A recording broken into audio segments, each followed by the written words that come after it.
নমস্কাৰ so doctor B Barua cancer institute গুৱাহাটীৰ ফালৰ পৰা যিবিলাক পোষ্ট মুকলি কৰিছিলে তাৰে ভিতৰত আছে এছিষ্টেণ্টৰ পোষ্ট 9টা য'ত চেলাৰীটো 42480 পাৰ মান্থ এটো হয় তাৰপিছত কোৱালিফিকেশ্যনটো গ্ৰেজুৱেট কৰা হ'ব লাগিব যিকোনো ইউনিভাৰ্চিটিৰ ফালৰ পৰা 50% মাৰ্কছৰ হৈতে লগতে এসেনশিয়াল এক্সপেৰিয়েন্সৰ ক্ষেত্ৰত 5 ইয়াৰ্ছৰ ৱৰ্ক এক্সপেৰিয়েন্স যিসকলৰ আছে সেন্ট্ৰেল নেবা ষ্টেট নেবা পিএছইউ তাৰপিছত অটোনমাস বডি বা প্ৰাইভেট অৰ্গেনাইজেশ্যনৰ ক্ষেত্ৰত তেখেতসকলে ইয়াৰ বাবে এলিজিবল হ'ব তাৰপিছত কৈছে এজ লিমিট 33 ইয়াৰ্ছ বুলি কৈছে 5 ইয়াৰৰ ৰিলেক্সেশ্যন লাভ কৰিব যিসকলে ধৰক টিএমসি মানে টাটা মেমৰিয়েল চেণ্টাৰ যিসকলে কৰ্মৰত আছিল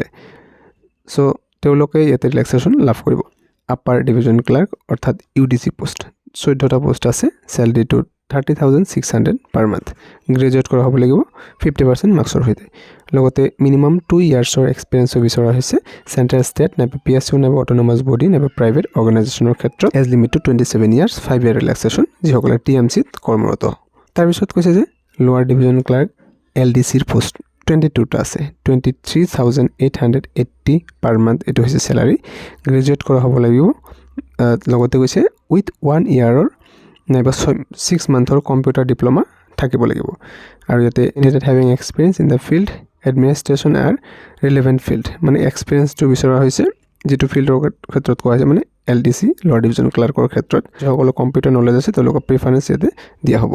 তাৰপিছত এজ লিমিট কৈছে 25 ইয়াৰ্ছ 5 ইয়াৰ ৰিলেক্সেশ্যন তেওঁলোকৰ বাবে যিসকল টিএমসি কৰ্মৰত আছিল মানে টাটা মেমৰিয়েল চেণ্টাৰত নেক্সট ফুড সুপাৰভাইজাৰৰ বাবে এটা পোষ্ট আছে 42,480 পাৰ মান্থ এটো হয় কোৱালিফিকেশ্যন কৈছে গ্ৰেজুৱেট হ'ব লাগিব হোটেল মেনেজমেন্টৰ ক্ষেত্ৰত আৰু লগতে catering technology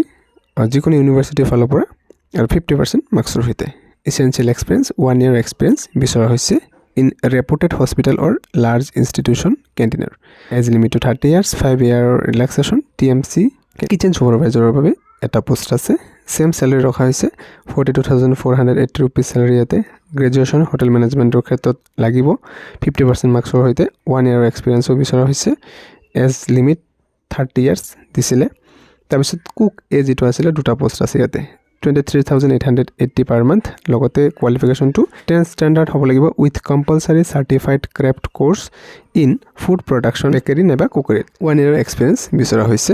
qualification apprenticeship in food production department 3 or 5 star হোটেলত এতে 25 ইয়াৰ মানে এজ লিমিট ৰখা হৈছে 5 বছৰ ৰিলেক্সেশ্যন যিসকল টাটা মেমৰিয়েল চেণ্টাৰত কৰ্মৰত তেওঁলোকৰ বাবে ড্ৰাইভাৰৰ দুটা পোষ্ট আছিল ইয়াতে চাব পাৰে 23,880 স্যালাৰি দিয়া হৈছে পাৰ মান্থ এক্স সাৰ্ভিসমেন যিসকলে হয় তেওঁলোকৰ